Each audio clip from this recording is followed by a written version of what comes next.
brought to you by Palvi Agrico.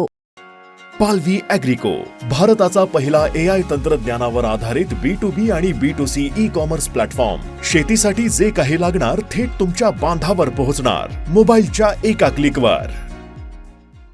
Narhari Zirwal जे आहेत त्यांनी आताच पाहणी केलेली आहे. साहेब, हिंगोली जिल्ह्यामध्ये जे काही नुकसान झालंय, एकूण किती हेक्टरवरती नुकसान आहे, तुम्ही पाहणी केली आहे, काय एकंदरीत प्राथमिक आढावा आहे? साधारण 2,76,000 हेक्टरवर पिकाचे पंचनामे झालेत आणि लागवड्याला एक क्षेत्र आणि याची जर पर्सेंटेज काढले तर 85-86% पंचनामे झालेले आहेत. त्याची तात्काळ मदत ही शेतकऱ्याला देण्याच्या संदर्भातला सरकारचा निर्णय झालेला आहे. का मागच्याच कॅबिनेटमध्ये तो निर्णय झाला का नुकसान झाल्यानंतर त्याच दिवशी संध्याकाळी लगेच त्याचा माहिती मागितली जाते.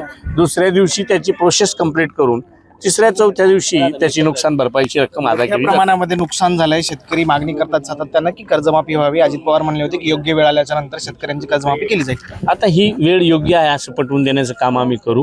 कारण आज जर समजा ह्या शेतकऱ्याचं हे सगळं गेलंय, कर्ज असेल तर त्याला बँक काही कुठलंच कर्ज देणार नाही. म्हणून त्याच्यातला मध्य साधून काही करता येईल का शेतकऱ्यांना दिलासा मिळेल असं, का पुन्हा कर्ज कसं ठेवता म्हणजे पूर्वीचं कर्ज ठेवून नवीन कर्ज देण्याच्या संदर्भातलं काय करता येईल का. कर्जमाफी कदाचित थोडीशी लेट जरी होणार असेल तर शेतकऱ्याला त्याच्या पायावर उभं करून पुढची शेती, दुबार शेती जिथं जिथं होते, मग सोयाबीन काढून हरभरा होत असेल किंवा इतर पिकं घेत असतील वेगवेगळ्या भौगोलिक परिस्थितीप्रमाणे, तर त्या दृष्टीनं शेतकरी उभा राहायला पाहिजे असा प्रयत्न केला जाईल. काल तुम्ही काही मराठा बांधवांना ओबीसी प्रमाणपत्र वाटप केलेत, त्यावरती जरांगे पाटलांनी आक्षेप घेतलाय की हे प्रमाणपत्र बघायला पाहिजे, तपासायला पाहिजे. त्याच्या संदर्भात तुम्हाला काय वाटतं की ही जुनी आहेत की आत्ताच्या जुने नवे मी विचारून घेईल का जे माझ्या हस्ते जेवढे वाटप केले ते जुने होते का नवे होते, त्याचा खुलासा मी करेल. धनगर बांधवांची मागणी आहे की आम्हाला एसटी मध्ये आरक्षण द्यावं. त्याचबरोबर समाज, बाकीचे समाज जे आहेत, वंजारी समाज आहे, त्याचबरोबर बंजारा समाज आहे, त्यांच्या नोंदी सापडल्यात गॅझेटियरमध्ये. काय वाटतं तुम्हाला, त्यांनाही आरक्षण द्यायला पाहिजे?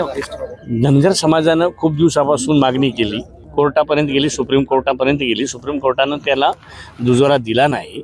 तसंच ह्या बांधवांचं मागणं असेल त्यांनी मागत राहावं, पण ते संविधानाने दिलेला जो अधिकार आहे SC आणि STला, तिथं कुठेही धक्का लागू नये अशा पद्धतीनं जे सांगितलं जातं. तर माझं तेच मत आहे की हे राज्य सरकारने दिलेलं रिझर्वेशन आहे की संविधानानं दिलेलं STचं जातीच्या 45 आधी इतर जाती ज्या आहेत, पोटजाती, त्यांच्या याच्यात यांचं नाव असेल तर त्यांना मिळेल, नसेल तर मिळणार नाही. सरकार पुढे हा मोठा पेच झालाय आरक्षणाचा असं वाटतं?